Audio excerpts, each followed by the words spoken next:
नमस्कार, स्वागत है आप सभी का अपडेट इंडिया में। मैं आपके साथ प्रिया बंसल।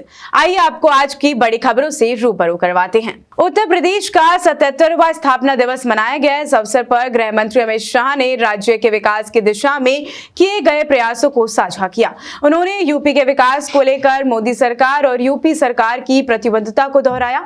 अमित शाह ने अपने संबोधन में कहा कि यूपी भारत की आत्मा है और 2047 तक ये राज्य पूरी तरह से विकसित होगा।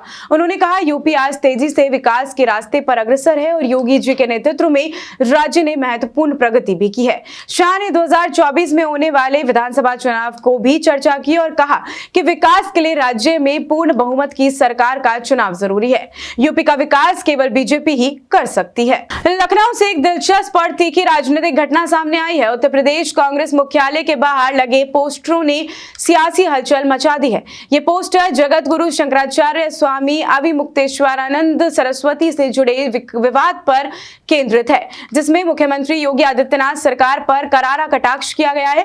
पोस्टर में मनुस्मृति का हवाला देते हुए संस्कृत में कुछ लिखा गया है, जिसे आप स्क्रीन पर देख सकते हैं, जिसका अर्थ है जो गुरु या देवाचार्य का अपमान करता है वो भयानक नरक में जाता है।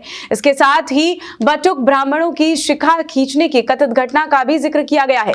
पोस्टर में शंकराचार्य अविमुक्तेश्वरानंद की तस्वीर भी प्रमुखता से शामिल है और योगी सरकार पर संतों के अपमान का गंभीर आरोप लगा है। कांग्रेस का एक कदम काफी चर्चा में भी बताया जा रहा है। T20 वर्ल्ड कप 2026 से बांग्लादेश के आधिकारिक तौर पर विदाई हो गई है। आईसीसी ने बांग्लादेश की जगह स्कॉटलैंड को टूर्नामेंट शामिल करने की पुष्टि कर दी है। आईसीसी ने एक लेटर लिखकर बांग्लादेश को इसके बारे में जानकारी दी है। स्कॉटलैंड को ग्रुप सी में शामिल किया गया है, जहां उसका सामना इंग्लैंड, वेस्टइंडीज, नेपाल और इटली जैसी टीमों से होगी। बता दें कि बांग्लादेश और आईसीसी के बीच करीब 3 हफ्ते से खींचतान चल रही है। बांग्लादेश इस मांग पर अड़ा हुआ है कि वह भारत में वर्ल्ड कप के मैच नहीं खेलेगा और इसके मैच श्रीलंका शिफ्ट किए जाएं, लेकिन आईसीसी ने स्पष्ट किया है कि उसे भारत में ही मैच खेलने होंगे। मध्य प्रदेश के शाहजहांपुर जिले के मैक्सी रेलवे स्टेशन के पास शनिवार को एक मालगाड़ी पटरी से उतर गई। उज्जैन से गुना की ओर जा रही ये मालगाड़ी 2 हिस्सों में बंट गई। गनीमत रही कि इस घटना में कोई जनहानि नहीं हुई है। प्रारंभिक जानकारी के अनुसार दुर्घटना का मुख्य कारण खेल पटरी का टूटना बताया जा रहा है। वहीं पटरी टूटने के कारण मालगाड़ी का संतुलन बिगड़ गया और जिसके कई डब्बे पटरी से नीचे भी उतर गए। घटना की सूचना मिलते ही रेलवे के अधिकारी और कर्मचारी तुरंत मौके पर पहुंचे और स्थिति का जायजा लिया। रेल मंत्रालय को नियंत्रित करते हुए मरम्मत कार्य शुरू कर दिया गया है। बारां के शाहबाद उपखंड मुख्यालय पर स्थित मेला वाले हनुमान जी मंदिर के पास पहली बार 7 दिवसीय भागवत कथा का आयोजन किया जा रहा है। स्वर्गीय हरनाम सिंह चौहान, युवराज सिंह चौहान, हंसराज सिंह चौहान की ओर से कथा का आयोजन करवाया गया, जिसमें शनिवार को कलश यात्रा सहित नाथू सिंह स्मारक पहुंची। वहीं कस्बे में लोगों द्वारा जगह जगह कलश यात्रा का स्वागत किया गया।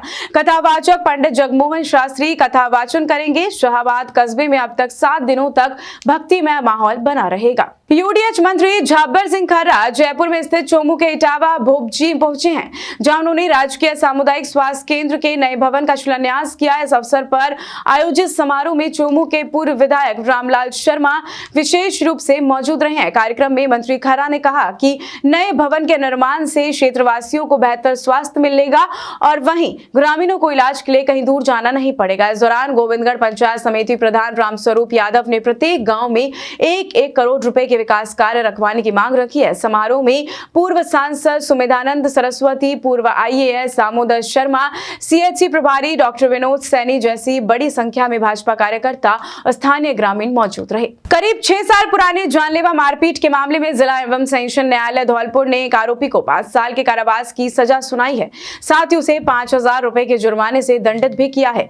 डीजे कोर्ट के लोक अभियोजक शैलेंद्र मथुरनिया ने बताया है कि मामला 26 दिसंबर 2019 का है। थाने में दर्ज रिपोर्ट में बताया गया है कि खेतों में गायों के घुसने के मामले से झगड़ा हो गया था। इसी दौरान जानलेवा मारपीट भी की गई थी। मुख्यमंत्री भजनलाल शर्मा की पहल पर प्रदेश में आमजन को मिलावट रहित शुद्ध खाद्य सामग्री उपलब्ध करवाने के लिए निरंतर अभियान चलाया जा रहा है और इसी कड़ी में शुद्ध आहार मिलावट पर वार अभियान के तहत शुक्रवार को बड़ी कार्रवाई की गई। जयपुर में 700 किलो मिलावटी पनीर पकड़ा गया, जिसे मौके पर ही नष्ट करवाया गया।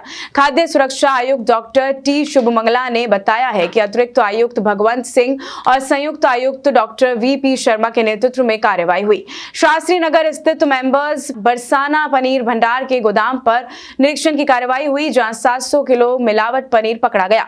मिलावटी पनीर का एक नमूना लिया गया और आगे की कार्रवाई जारी है। जालौर में शुक्रवार को जिला स्तरीय मेगा पीटीएम निपुण मेला, निःशुल्क साइकिल वितरण, ट्रांसपोर्ट वाउचर और गार्गी पुरस्कार की डीबीटी कार्यक्रम का सफल आयोजन किया गया। कार्यक्रम के दौरान मुख्यमंत्री भजनलाल शर्मा ने वीडियो कॉन्फ्रेंसिंग के माध्यम से विद्यालयों और विद्यार्थियों, अभिभावकों और शिक्षकों से वर्चुअल संवाद किया। इस अवसर पर जिले के समस्त राजकीय विद्यालयों में कार्यक्रम का सीधा प्रसारण किया गया, जिससे बड़ी संख्या में विद्यार्थियों, अभिभावकों और शिक्षकों ने सहभागिता दिखाई। इस दौरान जिला कलेक्टर डॉक्टर प्रदीप के गावड़े के निर्देशन में कार्यक्रम का सुव्यवस्थित आयोजन जो है वो किया गया है। इस बुलेटिन में फिलहाल के लिए इतना ही। इजाजत दीजिए। नमस्कार।